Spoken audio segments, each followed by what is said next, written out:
the government. And what they're going to end up, they're going to get stuck with it, and after 2, 3, 5, 7 years, the government insurance will go on. It will be miserable like we had in Romania. And I don't know that you want to hear about free, so-called free, health care that we had in Romania. It was free. We act like you're going to pay us, and we act like we're going to work. That was the saying there. And the doctor acted like he was going to treat you, and you acted like you were going to get treated. Okay? Meaning, if you didn't have the money to pay him, bribe him, meaning give him money, over, or money, or things such as a pack of Marlboro or a pack of coffee that was coming from the West, which was not available there, the doctor would not look at you. Yeah, it was free, but he'd say, you're okay, go home, just take a couple of aspirins. Wonderful free care system. Excuse me. When you go to the hospital, you had, and my mom was in the hospital, I had a cousin in the hospital, so I visited people for the first 18 years, obviously, living there. So you go to the hospital, you have about 40, 50 people living in a big room with metal beds, and with one bathroom at one end of the hall, outside, one end of the hallway, and another one at the other end of the hallway, for 50, 70 people. You want free, you'll get what you pay for. So now, you still, I bet, remember exactly where you were when Ceausescu was removed from power, and exactly where you were when the Berlin Wall came down. Vividly. We used to live in South Florida and Fort Lauderdale. And I've seen it on TV. I could not believe it first. I never imagined that people can take down such a tyrant regime, because he had his secret police, and layers of secret police, guarding over the masses, and he never knew if there was 5 people here, 2 or 3, most likely it would have been informants. So you never knew what was going on and who was informing. So you never thought that they could throw down the government, overthrow the government. All right. So 20 years after the Berlin Wall fell down, what has the West forgotten? I told the congressman from New York, the Democratic congressman from New York, I said, listen, have you guys forgotten the lesson? It's only been 20 years ago that we're all here for freedom and for prosperity and for individual freedoms. We've come here from Romania, Poland, Russia, Czechoslovakia, Yugoslavia, all those countries. Nobody from here went there, right? I said, have you guys forgotten the misery that socialism has created there? It was pure misery. So like Churchill said, everybody lives in equal misery. So that's what these people, they just don't want to look at history. And for the sake of change, they don't care where they're taking this country. And of course, for the sake of their political control over the masses.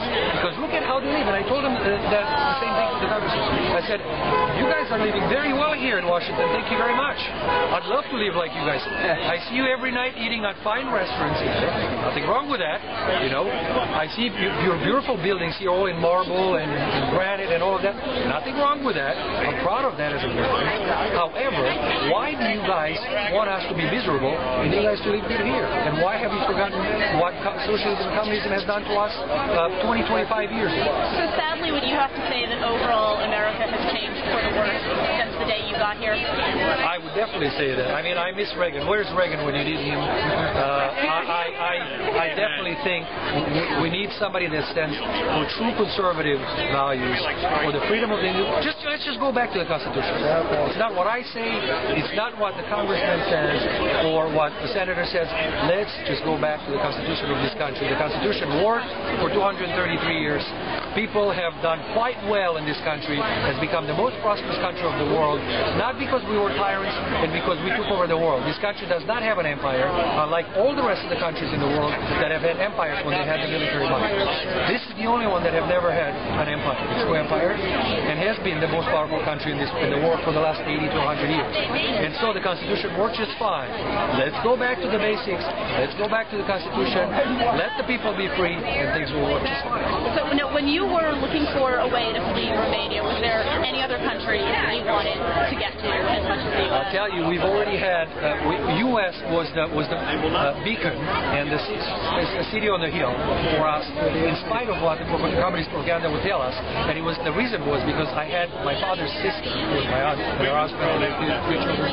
They left Romania in '67. And so we had contact with them, and in spite of what the propaganda was saying there, they told us that it's not a bad place.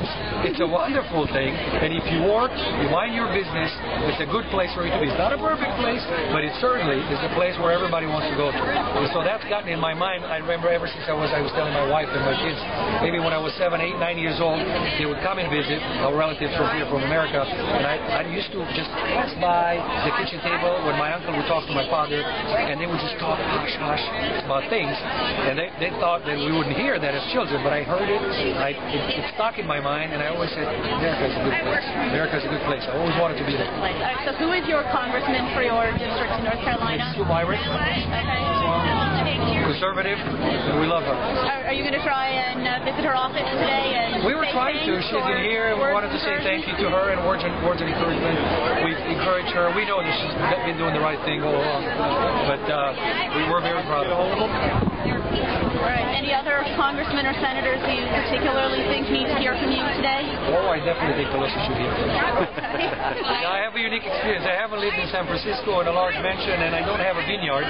Like she should have $50 million worth vineyard apparently on the tax records. I don't have any of those. I'm a simple-minded guy, but I know a little bit of history, a little bit of geography, and I've lived in a communist country. So all of those three things put together, I think amount to a lot more than her ritzy wine and cheese that she has for maybe if you enjoy a glass of wine from time to time, maybe she'll have you over. I would love to. Can you arrange that for me? A bottle of something. Can I go too? Can you arrange that for me? I'll go. I'll gladly go. I'll drink whatever wine she wants. If she wants to offer something for her vineyard, I'll be more than happy to enjoy that. Okay, so we're bipartisan. We do red wine or white wine, whatever she wants to pour, exactly. And just trade some ideas. Awesome. We'll do that. And I'll have a beer with Obama too. What a broad-minded guy. Yes, and I'll tell him about my experiences. Not that he would care, because to Obama and to Nancy Pelosi, it's clear in my mind, it's a matter of power and of controlling. But I'd still be open to talk to him. Okay. That's how much of an open-minded guy I am. Excellent. Daniel, thank you so much for talking to us. Pleasure. Check us out online, peoplespresscollective.org. People's Press Collective. I'll definitely check you out. Absolutely. I'll We'll send get it to your my friends. interview up. Please do. Okay. Do you guys have a card or something? You know what?